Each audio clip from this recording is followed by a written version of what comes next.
이 프로그램은 순수 복음을 전하기 위해 제작되었습니다.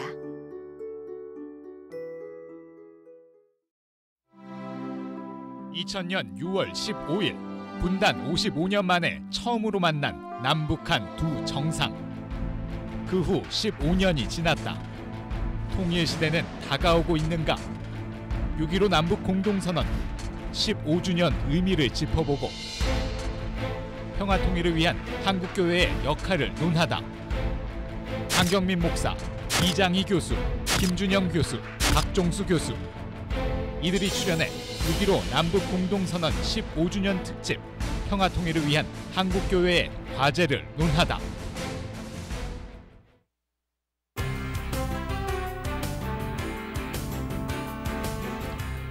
안녕하십니까. 한국교회를 논하다 이혜훈입니다. 다음 주 월요일인 6월 15일은 6.15 남북 공동선언 15주년이 되는 날입니다. 아마 많은 분들이 기억하고 계실 것입니다.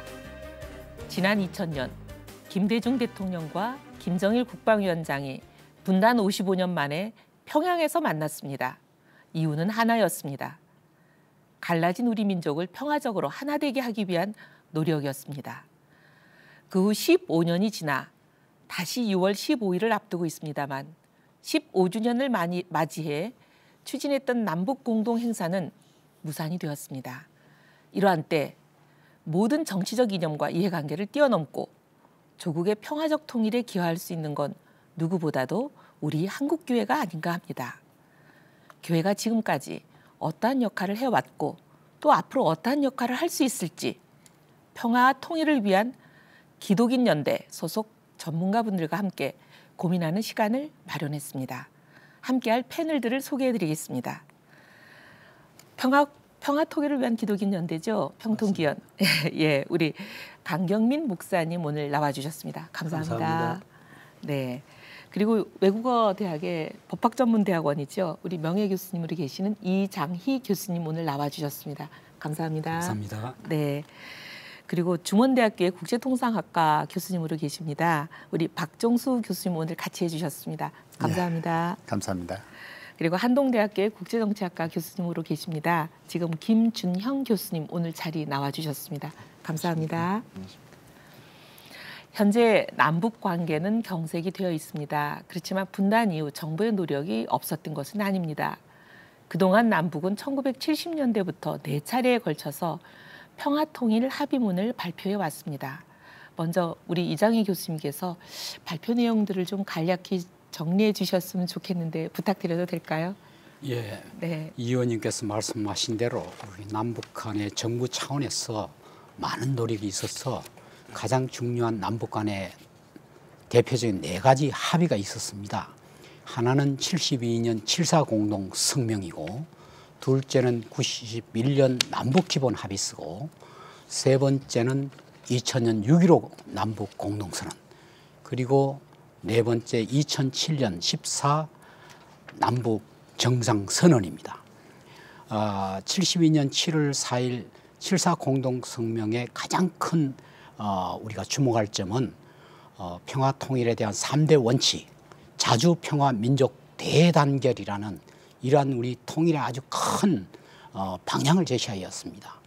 그 이후에 모든 남북 간의 합의 문서는 자주평화 민족 대단결의 원칙을 해설하는 또 실천하는 하나의 강론 부분입니다. 특히 72년 7월 4일 여러분도 아시다시피 그 당시의 상황이 역시 냉전이 상존하고 월남전이 사실은 미국이 패하는 이런 상황 속에서도 남과 북은 어떻든 한반도가 전쟁이 나서는 안 되겠다는 이러한 큰 대의 앞에 자주평화 민족 대단결이라는 이러한 원칙을 내세웠습니다. 물론 이 7.4 공동성명에 대해서 비판점도 있습니다. 양 체제가 이것을 서로 정치적인 국면 회피용이다라는 의미는 있지만은 그러나 이 합의한 내용만큼은 그 이후에 많은 합의들에게 영향을 주었다는 겁니다. 두 번째 91년 남북기본 합의서인데요. 남북기본 합의서의 가장 큰 핵심은 남북기본 합의서 제1조가 남과 북은 상호 체제를 인정하고 존중한다. 그리고 제5조가 사실 평화 문제에 있어서 남과 북은 공고한 평화 상태를 만들기 위해서 그 전까지는 현 정전협정 체제를 준수한다. 최초로 평화 문제에 대해서 남과 북이 같이 앞으로 만들어 가기로 했다는 것은 이전까지만 하더라도 북측은 53년 정전 체제에 남측이 빠졌기 때문에 평화 문제는 남측과 논할 수 없다는 데서 이 기본합의서 제5조에서는 평화 문제에 대해서 남과 북이 동등한 주체로 참여하기로 했다는 거. 그리고 이 기본합의서는 여러 가지 측면에서 봤을 때 준조약에 버금갈 정도로 완벽한 그러한 체제를 갖추고 있습니다. 전문, 그리고 또 화해협력, 또 교류협력, 불가침, 특히 전문에서는 우리가 항상 궁금하게 여기는 남과 북의 법적인 관계를 어떻게 볼 것인가, 이것이 국제법적인 국가 간의 관계인가, 그렇지 않으면 순수한 국내법적 관계인가, 이 점에 대해서 전문은 남과 북은 나라와 나라 사이의 관계가 아닌 평화 통일로 가기 위한 잠정적인 특수관계라는 이러한 정말 아주 훌륭한 그러한 관계 설정을 했습니다. 그리고 세 번째로 2000년 6.15 공동선언, 정말 최초로 남과 북의 정상들이 만난 모임이었죠. 이 6.15 공동선언에서 가장 핵심적인 점은 남과 북의 평화와 통일의 문제를 바로 남과 북이 자주적으로 풀어나가겠다는 것.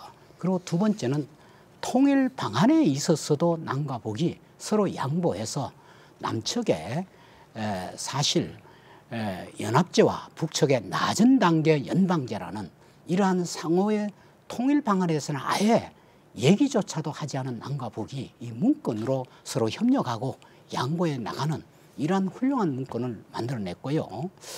그리고 2007년 제2차 정상회담의 산물인 남북 정상회담에서는 역시 가장 훌륭한 우리 한반도의 가장 분쟁의 씨앗인 서해에 있어서 안보와 경제를 하나로 묶는 서해 평화 협력 특별지대라는 이러한 묘안을 상호 경협 차원에서 서로 협력하는 방안을 냈습니다.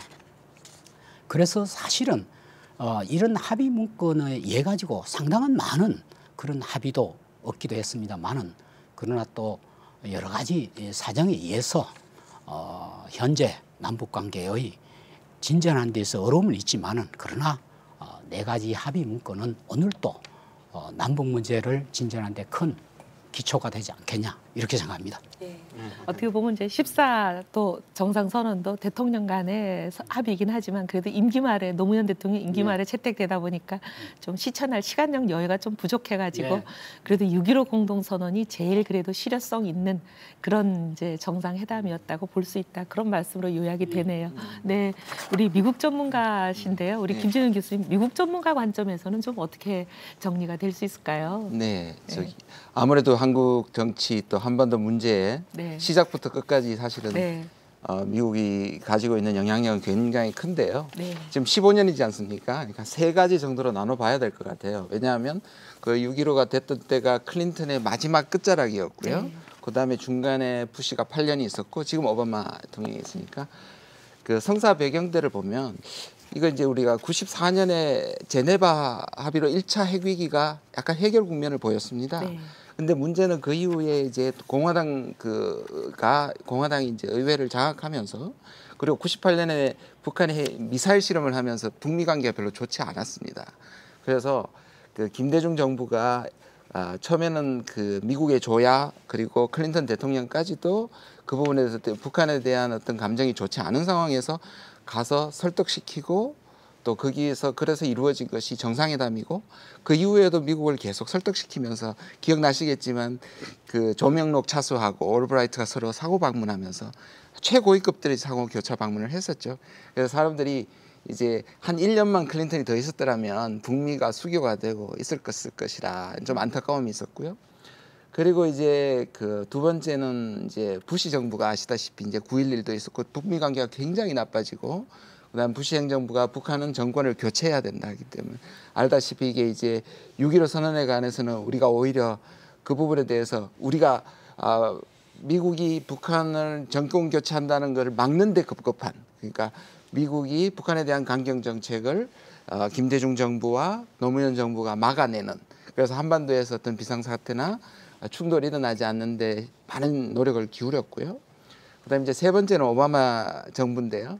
처음에는 오바마 정부에 대해서 상당히 기대를 하고 오바마 대통령 자신도 협상을 하겠다고 나왔었는데, 또 반대로 한국에서 이제 이명박 정부와 이제 박근혜 정부, 그러면서 오히려 우리에게 주도권은 넘어왔는데 오히려 대북의 정책이 강경하게 흘러가면서 오히려 오바마가 한국 정책을 따라오는 방향이 됐고, 지금 결과적으로 어떤 의미에서 오바마 대통령과 미국 정부 그리고 미국 여론까지 지금 북미 관계는 굉장히 안 좋다고 볼 수 있습니다. 우리 박 교수님께 좀 러시아 전문가 관점에서 보시는 한반도 통일에 대해서 좀 말씀 부탁드리겠습니다. 예, 주변 그 사강 중에 아마 러시아가 가장 우리 통일을 원하는 나라 중에 한 나라가 아닌가 생각됩니다. 물론 이제 자국을 위해서죠. 우선 외교 안보적으로 보면 러시아가 유럽 중심의 국가거든요. 그러다 보니까 이제 극동 지역의 그 변방이 항시 좀 불안한 거죠. 이 불안한 그 국경 지역 변방을 안정화시키는 가장 좋은 방법은 한국이 통일이 돼서 동북아에서의 밸런스 오브 파워의 중심 역할을 해주기를 바라는 이런 차원에서 이제 러시아가 통일을 원하고요. 두 번째 이제 경제적인 측면에서 이제 우리가 고찰해 볼 수가 있는데, 러시아가 이제 시베리아하고 극동 개발에 지금 박차를 가고 있거든요. 그리고 앞으로 경제적으로 더 대국으로 가기 위해서는 태평양 연안 국가하고 협력이 불가피합니다. 이 과정에서 한반도가 불안할 경우에, 그리고 남북 관계가 계속 이렇게 첨예한 대립을 할 경우에 러시아 경제 개발에 상당히 부정적인 요인이 된다는 거죠. 그래서 러시아의 입장에서는 이 두 가지, 최소한 두 가지만 가지고라도 통일이 되기를 바라는, 그리고 주변 그 미일 중 러시아의 그 균형자 역할을 해줄 수 있는 이것을 원하는 거죠. 그래서 이제 푸틴 대통령 같은 경우도 옛날 6.15 정상회담 직후 바로 북한을 방문했거든요. 방문하기 전에 푸틴 대통령이 당시 클린턴 미 대통령한테 전화를 해서 이번에 6.15 정상회담 그 선언을 적극 지지하겠다는 그런 입장을 공식적으로 표명을 했고요. 그리고 한 달 뒤에 이제 구소련부터 현재까지 러시아 지도자로서는 처음으로 북한을 간 거죠. 북한에 가서 러북 공동선명 11개항을 채택을 했는데, 그중에 가장 중요한 거가 6.15 정상회담 관련해서 자주적이고 외세 간섭을 배제한 그러한 그 남북한 관계를 지지하겠다는 그런 입장을 공식적으로 문서한 거죠. 이런 그 푸틴의 그 입장이 현재까지는 일관되게 추진되고 있습니다. 며칠 전에 보니까 제프 부시 전 플로리다 주지사죠. 유럽 순방하는 과정에서 푸틴은 깡패다, 뭐 이런 그 극단적인 발언을 하셨던데, 적어도 이제 저희 한반도 입장에서 본다면 푸틴은 한국의 통일을 바라고, 그리고 심지어는 1차 정상회담 이후 2차, 3차를 거치면서 푸틴이 직접 나서서 정상회담을 주선을 했었습니다. 1차 때는 2012년에 극동지역에서 정상회담을 주선했는데 우리 측이 수용을 못했죠. 근데 김정일 위원장은 극동에 왔었거든요. 그래서 너북 양국 정상회담으로 끝났는데, 그리고 다시 또 2005년에 또 한 번 더 주선을 했었죠. 푸틴이.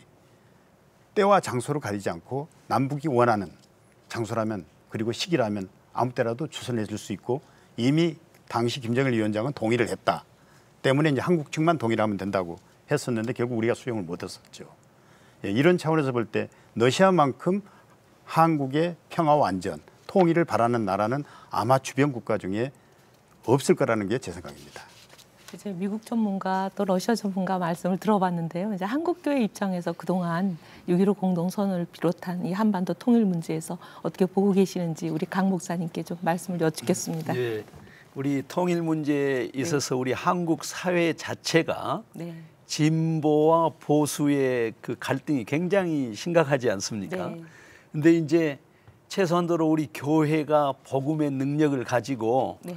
그 진보와 보수의 갈등을 좀 뛰어넘었으면 하는 게 참 간절한 소망인데 네. 사실은 정직하게 말하면 네.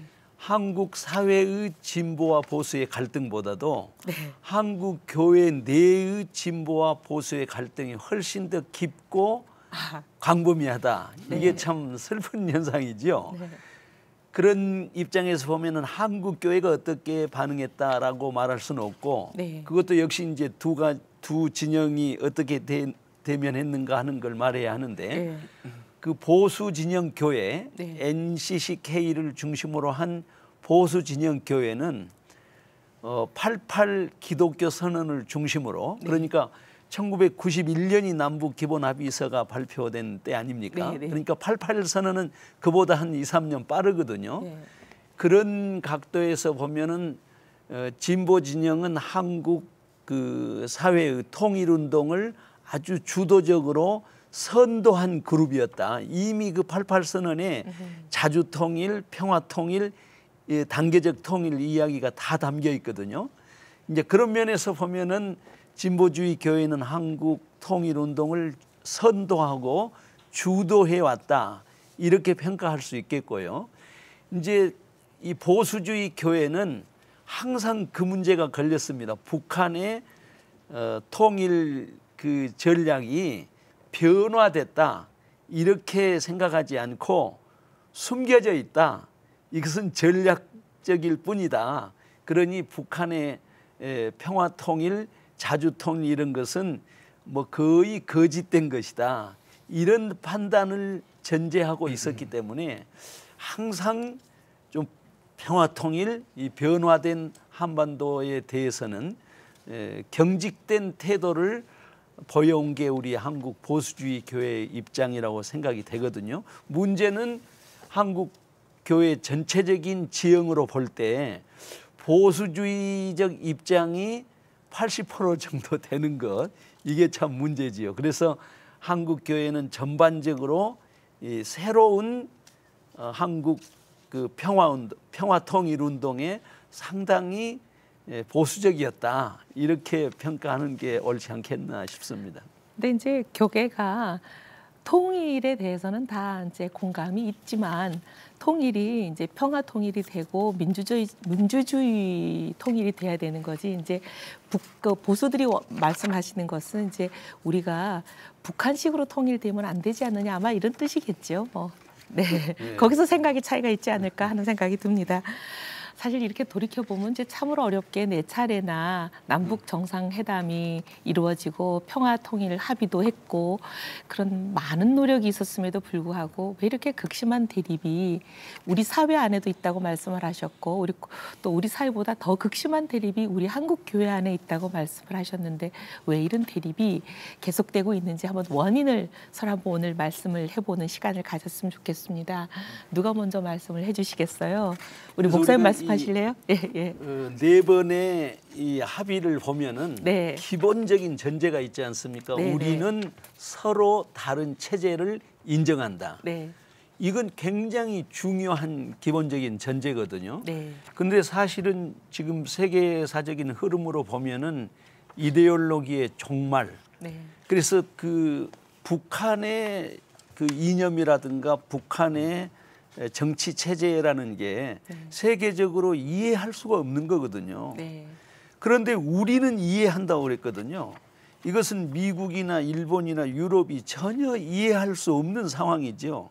어떻게 북한의 3대 세습, 북한의 독재 체제를 유럽이나 미국이 이해하겠습니까? 이거 말이 안 되거든요. 그러나 우리는 이해한다. 우리는 상호간에 이해하는 전제를 가지고 만난다. 왜냐하면 이해하지 않으면 만날 수가 없기 때문에. 이해하지 않고는 대화 자체가 어렵기 때문에. 그래서 만날 때는 우리가 서로 이해하고 상대방을 이해하고 만나자. 이렇게 해놓고 이제 뒤돌아서 놓고 보면은 이해할 수가 없거든요. 그러니까 그 현실에 대한 이해의 갭이 너무 깊은 거죠. 그래서 우리는 세계가 어떻게 북한을 보든 간에 남과 북이 통일되려면은 이해부터 해야 한다. 이런 문제를 우리가 좀 더 폭넓게 가져야 하지 않겠나 싶습니다. 네, 목사님 말씀하고 뭐 일맥통하는데 7.4 공동성명에서 자주평화 민족 대단계를 이렇게 해놓고 그럼에도 불구하고 남과 북은 자주에 대한 평화에 대한 민족 대단결에 대한 해석이 다 달라요. 예를 들면 우리 측의 단어 아닙니다만은 평화 그 주한미군 철수하였냐 말이에요. 이렇게 해석하는 쪽도 있고 그렇죠. 그리고 자주 또 민족 대단결 정파를 초월해 이념을 초월해 그럼 그 사회주의도 허용하는 거냐 말이야. 그래서 이런 밑에 깊숙이 들어가 보면 상호에 대한 서로 불신이에요. 그래서 저는 이런 문제를 해소하기 위해서는 우선 서로 자주 만나야 되고 자주 대화를 해야 돼요. 우선 우리가 친구가 돼야 됩니다. 동지가 되는 게 아니라 친구는 생각이 달라도 친구가 될 수 있는 거거든요. 동지란 것은 어떤 이념을 같이 해야 되는 거예요. 그래서 소위 같이 만나야 돼요. 교회도 만나고 일반 민간인도 만나고 정부도 만나고 서로 만나서 그런 가운데 서로 정이 생기고 신뢰관계가 생기고 또 자주평화 민족 대단결에 대해서 설사 북이나 남이 서로 다른 생각을 한다 하더라도 남도 변하고 북도 끊임없이 변하고 있는 겁니다. 설사 북이 처음에 그와 같은 북의 전략 전술 이런 생각을 가졌다 하더라도 지금 국제사회라든가 북한의 그 상황 자체가 그와 같은 형식으로는 이것이 자기들의 체제 존립도 또 국제사회도 살아남지 못한다는 것을 자기들도 알고 여기에 적응하기 위해서 나름대로의 변화를 적은 변화지만 변하고 있거든요.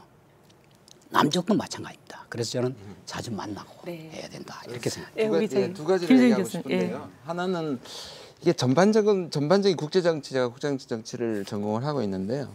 특히 동북아 6개국이 국내 정치에 굉장히 민감합니다. 그러니까 지금 남북 간의 불신도 얘기를 했지만 그리고 목사님 또 그 교회 내부에 얘기했듯이 남쪽에서 북한을 해석하는 거나 심지어 이 네 가지 합의에도 굉장히 고도의 합의에도 불구하고 이 합의에도 불구하고 이것을 보는 방향이 다르죠. 우리가 이미 앞에 두 개는 7.4 공동성명하고 남북 기본합의서는 지금의 보수 정권이 있을 때 했던 거고 뒷부분에 6.15하고 14 정권 합의는 진보 정권이 했기 때문에 서로가 내부에서도 그 두 개를 보는 경중과 이거에 대해서 전혀 다른 거죠.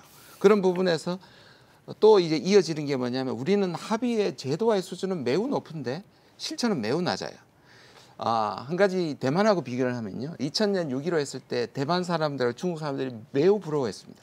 한국이 어떻게 저렇게 높은 수준의 합의를 할 수가 있었느냐. 지금 딱 15년이 지났는데 완전히 역전이 됐습니다. 대만은 겨우 기업, 반관 반민 기업이라고 얘기를 합니다. 그 수준에서 일단 실제적인 실천부터 하고 그래서 지금은 엄청난 교류가 일어나고 있거든요. 지금 15년 만에 완전히 바뀌었습니다. 우리는 시작은 창대했는데 끝이 지금 굉장히 미약하고요. 대만은 지금 굉장히 미약했는데 창대해지거든요. 우린 사람들이 너무 원칙이나 이런 부분에 매여 있는 것 같은 생각이 좀 듭니다. 예, 우리 박 교수님. 예. 이제 저는 이 두 가지 측면에서 봐야 된다고 보는데요. 하나는 이제 내재적 관점, 남북한 내부의 관점, 또 하나는 이제 외재적 관점으로서 동북아 주변 환경 이걸 두 가지로 봐야 되는데 일단 이제까지 남북 관계가 그러한 그 여러 가지 상호간의 합의가 있었음에도 불구하고 안 됐던 이유 중에 하나가 모든 게 정부 위주로 돼 있다는 거죠. 북한도 남한도 마찬가지로 정부 위주로 관주도로 통일이 추진되고 있었다는 거죠. 민간이 주도적으로 나설 기회가 없었다는 거죠.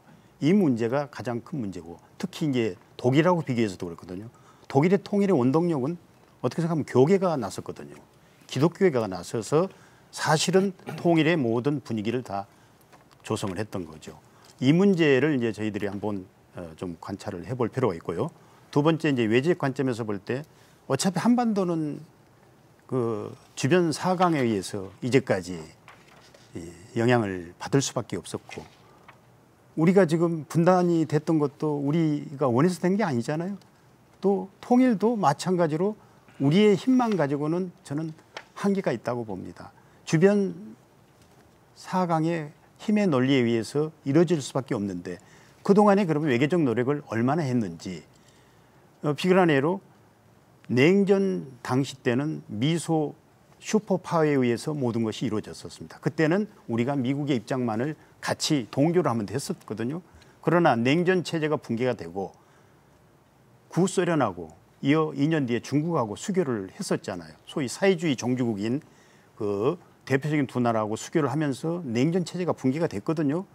그런데 아직도 우리는 냉전적인 인식에서 탈피를 못하고 있다는 거죠. 예를 들어서 북한하고 소련하고 관계를 볼 때 북한 정권을 만든 장본인이 바로 소련이거든요. 구소련이죠.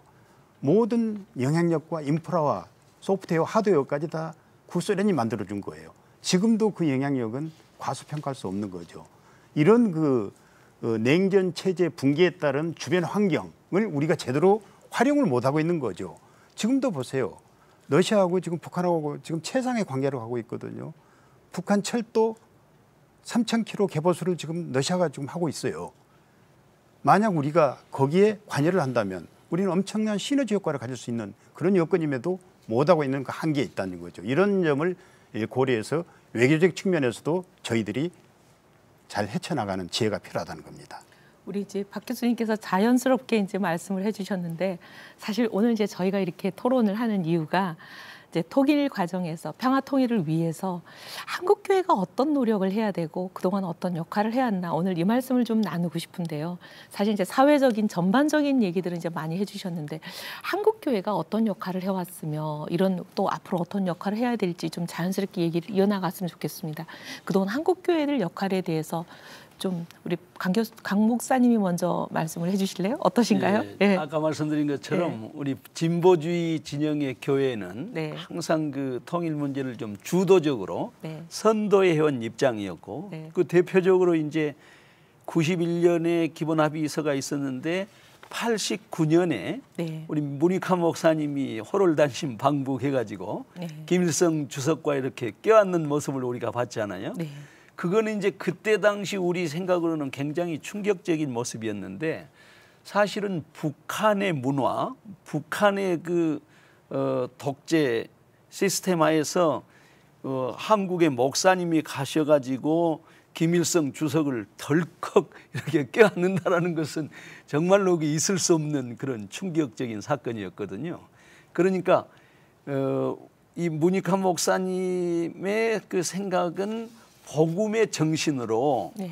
이 이념을 껴안을 수 있다 이런 정신을 가졌는데 이제 우리 그 한국 교회의 전반적인 흐름은 오히려 그 복음이 이념에 종속되어 버린 그런 결과가 있었죠. 그래서 그런 부분에 대해서 우리가 좀 신학적인 반성을 하고 이제 복음이 이념에 종속되지 않고 오히려 복음이 이념을 끌어안고 포용하고 녹여주는 그런 어떤 그 신학적 반성이 좀 우리 교회 안에 먼저 있어야 하겠다라는 생각을 가지고 있습니다.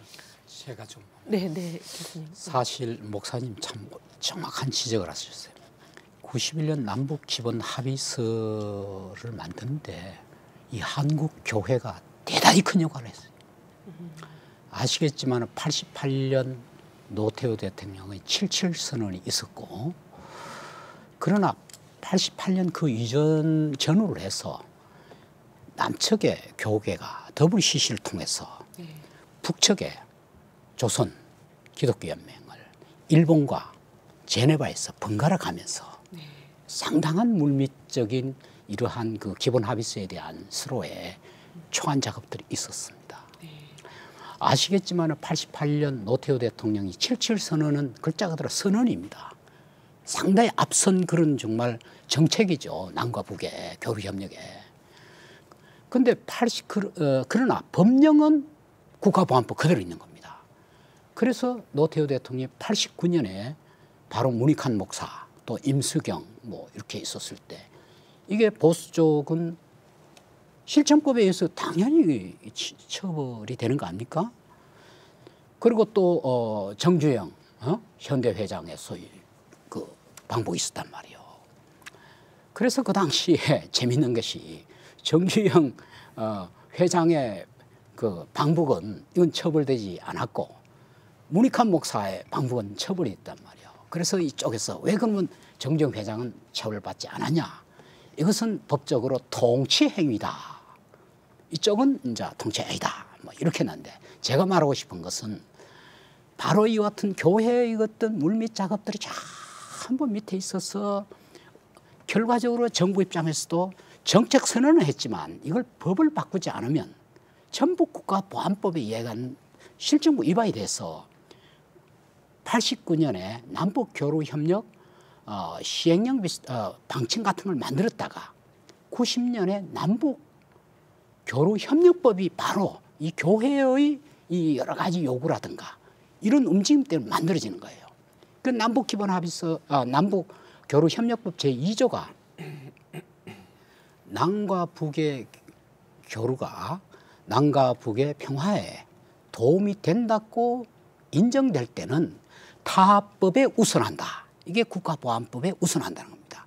그래서 이와 같은 국내의 어떤 교류 협력의 법적인 물꼬를 터준 것은 바로 이미 86년, 7년, 8년 이 교회에 특히 이 많은 어떤 움직임, 정부의 건의, 그래서 우리 또 기독교 관련 분들이 많은 또 고통도 받은 게 사실입니다. 이것 때문에.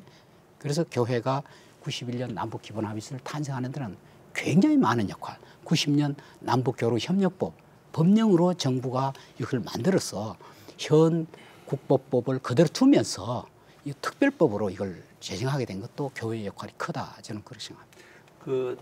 제가 그동안에 이제 우리 한국 보수주의 교회가 별일 못했다는 이야기를 했기 때문에 이건 좀 말씀하고 넘어가야겠는데요.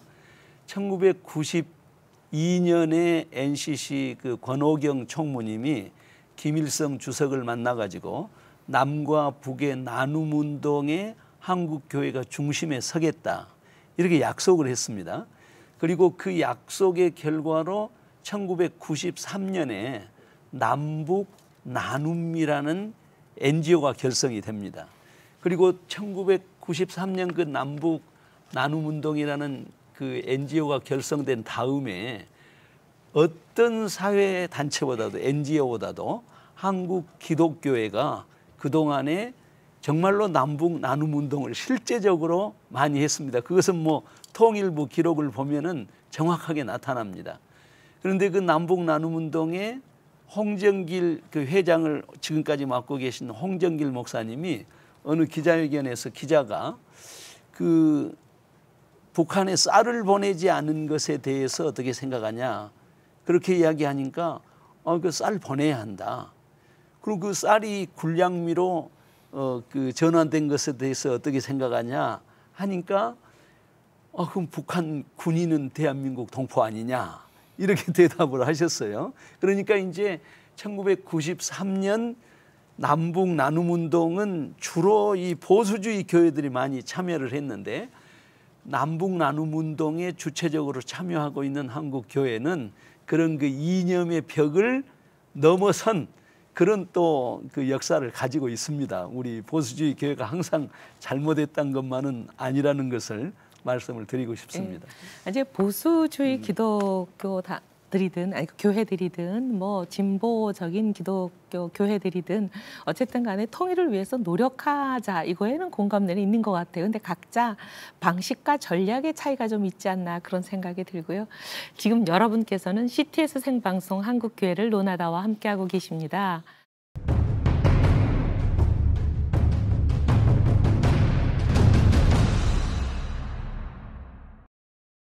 우리 분단 상황에서 두 분이 또 한국사 교회가 어떤 일을 해왔는지에 대해서 좀 더 더하고 싶으신 말씀 있으신가요? 아니면 다른 나라가 예를 들면 독일이라든지 우리와 비슷한 상황을 겪고 있었던 사례와 비추어서 더 좀 하실 말씀이 있으신가요? 예. 아니면은 독일 사례를 얘기 좀 한번 하고 얘기하고 싶으신가요? 예. 독일 통일의 그 가장 중추적인 역할을 했던 게 이제 사실상 교계였거든요. 근데 이제 독일의 사례를 우리 한반도에 적용시키는 것은 다소 무리도 있습니다.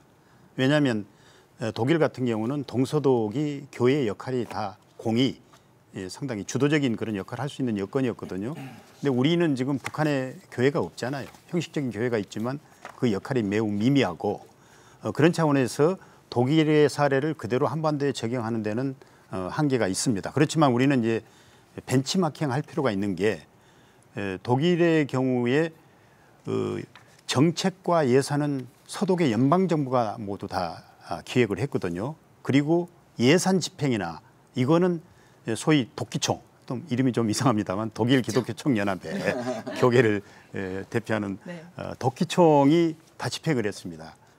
예를 들자면 그 서독에서 동독에 보내는 그 원자재 50%를 연방정부가 다 지원을 했거든요. 그리고 그 인도적인 그 지원 물자 이거는 거의 100% 연방정부가 다 지원하고 교계가 그걸 집행을 한 거죠. 그러니까 교계는 동독에서 그 물자를 동독 정부에 다시 판 거죠. 팔아서 나온 그 수익금으로 교회 내에 유치원이든 각종 그 인프라를 구축을 했고 그러다 보니까 동독 정부가 운영하는 그런 시설보다 훨씬 더 우수한 거죠. 그래서 그쪽에 자연스럽게 우수한 인재들이 많이 배출이 되고 또 각종 토론회라든가 뭐 정책 논의라든가 이런 게 교회를 중심으로 해서 이루어졌던 거죠. 이것이 하나의 도화선이 돼서 1980년에 80년에 소위 그 월요 평화 기도회가 시작이 됩니다. 버네퍼거 목사를 중심으로 해서 시작이 되는데 이 기도회가 10년에 걸쳐서 지속이 되면서 사실은 베를린 장벽을 무너뜨리는 중추적인 역할을 했거든요. 이게 단순히 월요 평화 기도회가 기도만 하는 게 아니라 그 과정에서 2번에 걸친 장기간에 걸친 단식 투쟁도 있었고 금식 기도죠. 이것도 있었고 그리고 이주민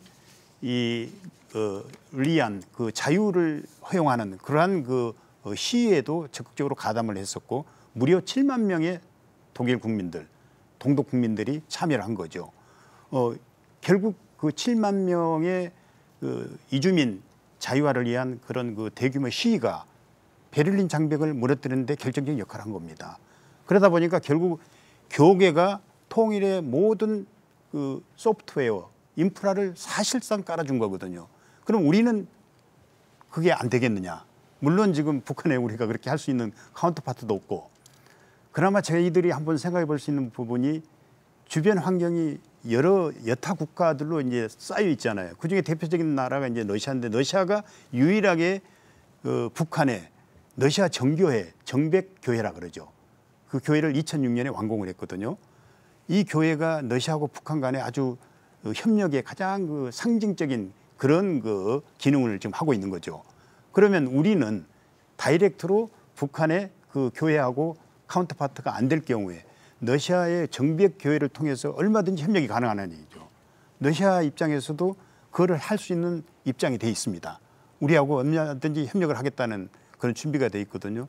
이런 방법을 한다면 통일의 물꼬를 트는데 교회가 나름대로 역할을 할 수 있지 않겠느냐라는 생각입니다.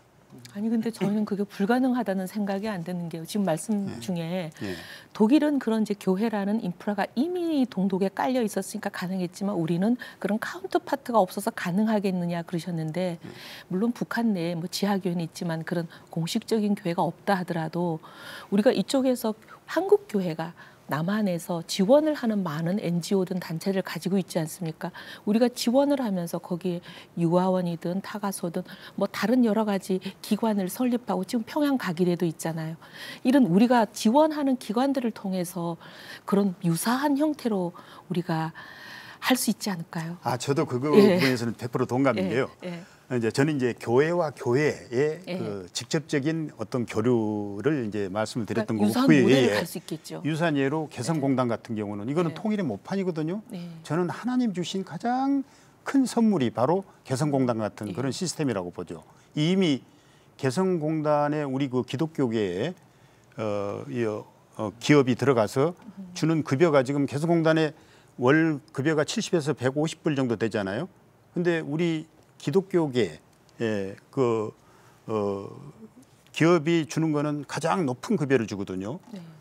근데 이게가 어떻게 생각하면 통일을 위한 아주 중요한 모티브가 되고 또 북한으로 하여금 교계에 대해서 우호적인 그런 입장을 견지할 수 있는 계기가 되지 않을까 우리 생각합니다. 강 목사님 아까 걱정하신 기독교 내에서 이제 보수주의 교회들이 조금 통일에 덜 활발하다 그러셨는데 그래도 보수주의 교회들도 보면 북한에 지원하고 뭐 예를 들면 결핵약을 보내고 온갖 여러 가지 인도주의적인 지원을 하는 데는 지금 적극적이기 때문에 그런 여러 가지 활동성을 모아서 북한에 우리가 그런 모델을 한번 노력해 보면 어떨까 하는 생각이 들기는 합니다. 김 교수님이 아까부터 계속 말씀하시려고 하는데 뭐 제가 기회를 못 드려 죄송합니다. 아닙니다. 저는 뭐 그 미국 얘기를 좀 하고 싶은데요. 네. 한국 교회와 미국 교회의 또 여론 이런 것들이 독일이나 유럽보다는 상당히 약간 근본주의적이라는 생각을 좀 합니다. 그래서 그게 한국 교회 마찬가지로 미국도 지금 이런 소문이 있습니다. 이런 소문이 아니라 실질적으로 이런 얘기를 합니다. 알카에다보다 더 싫은 게 북한이다. 그렇게까지 얘기할 정도거든요. 근데 이제 이 미국에서 이런 보수 기독교 우리가 말하는 복음주의, 우리 복음주의라고 얘기하면 상당히 개혁적인데 미국에서는 복음주의가 상당히 보수적이고요. 정치 세력화된 게 이제 레이건 이후고요. 최근까지는 이제 계속 미국의 정치에 영향을 끼치니까 북한을 일종의 이제 십자군 정신 또는 흑백 논리, 그다음 북한을 악마화하는 것이 미국 내부에 실제로 뭐 북한이 사실상 미국 사람들의 눈에 보면 동포도 아닌데다가 조그만 나라가 미국에 계속 도전을 하고 또 북한이 그 자기 그 백성들도 제대로 먹이지 못하는, 그래서 오바마가 48년 동안에 북한에 대한 생각이 굉장히 많이 바뀌었거든요. 그래서 앞으로 미국이 어떤 뭐 민주당 정부가 되든지 공화당 정부가 되든지 그 뒤에 있는 이 북한에 대한 판단이 상당히 영향을 끼칠 것 같고요. 거기에서 우리가 한국 교회가 오히려 미국 교회가 가지고 있는 북한에 대한 그런 생각들을 조금 풀어줄 필요가 좀 있다고 저는 생각이 듭니다. 이제 마무리를 해야 될 시간이 돼버렸습니다. 더 나누고 싶지만 그래서 네 분께 각자 30초씩 이제 마무리할 시간을 드리겠습니다. 우리 강 목사님부터 시작하시겠어요? 마무리 시간이 빨리 됐네요. 네, 너무 아쉽습니다. 그 기본 합의서, 네. 남북 기본 합의서가 내용적으로는 가장 충실한 그런 그 내용을 담고 있고 네. 또 실천적으로는 6.15 선언이 가장 그 잘 실천됐던 것들인데 거기에 그 기본 합의서의 좌장 역할을 했던 그 임동원 전 통일부 장관이 네. 그 6.15 선언은 로마서 12장 17절 20절의 반영이다. 네. 또 그 악을 악으로 갚지 말고 선으로 갚고. 또 모든 사람과 화목하고 직접 원수 갚지 말고 원수가 줄이거든 먹이고 목마르거든 마시게 하라. 이 정신이라고 이야기를 공식성상에서 여러 번 증언을 했거든요. 네. 그러니까 우리 한국 교회가 그 내용을 좀 부지런히 채워가면 북한도 그것을 알 것으로 생각을 합니다. 네. 예, 저는 이제 우리 남북한 통일 과정에 있어서 가장 중요한 게 교계의 역할인데 그 중에 교계의 역할에서 하나의 우리가 벤치마킹을 해야 될 부분이 산돌 손양원 목사님을 한번 네. 말씀을 드리고 싶습니다. 이념 갈등과 남남 갈등의 어떤 그 희생자이면서도 끝까지 그 포용을 한 원수사랑, 작은 예수의 어떤 모범을 보였고 이념의 갈등을 극복했던 무저항, 비폭력의 방법으로 사랑으로 포용했던 거죠. 이러한 정신으로 나아간다면 통일의 그 분위기가 조성되지 않겠냐 하는 생각이 듭니다. 네, 우리 이장희 교수님. 네. 예, 지금 6.15 우리가 15주년을 맞이해서 6.15의 가장 큰 정신인 사실 그 평화의 정신, 이걸 우리 교회가 할 수 있는 것은 어떻든 지금 북녘 쪽에 인도주의적 협력, 그리고 또 이산가족의 만남, 이런 교류와 협력을 좀 더 우리 교회가 지금도 지금 많은 노력을 해왔지만 앞으로도 계속 해주길 바랍니다. 예, 저는 그 하나님의 나라가 도적처럼 온다는 얘기를 하고 싶어요. 근데 도적처럼 온다고 해서 우리가 아무렇게나 살아나는 뜻이 아니죠. 기반 조성을 하되 그 시기는 우리가 오히려 의도하는 것보다 우리가 이렇게 준비됐을 때 우리에게 선물처럼 오리라고 생각이 듭니다. 이제 이야기를 마무리하겠습니다. 남과 북이 갈라져서 서로 다른 삶을 산 지 70년이 되었습니다. 통일이란 말이 참으로 큰 담론처럼 들립니다만 마음을 열고 정말 작은 것부터 하나씩 실천한다면 좋겠습니다. 서로에게 말을 걸고 서로의 말을 듣고 이해하려고 노력하는 이 작은 시작이 통일이라는 큰 결실로 이어질 수 있도록 우리 한국교회가 모두 힘을 모아야 하겠습니다. 성도 여러분의 관심과 기도를 간절히 부탁드립니다. 한국교회를 논하다, 이것으로 마치겠습니다. 감사합니다.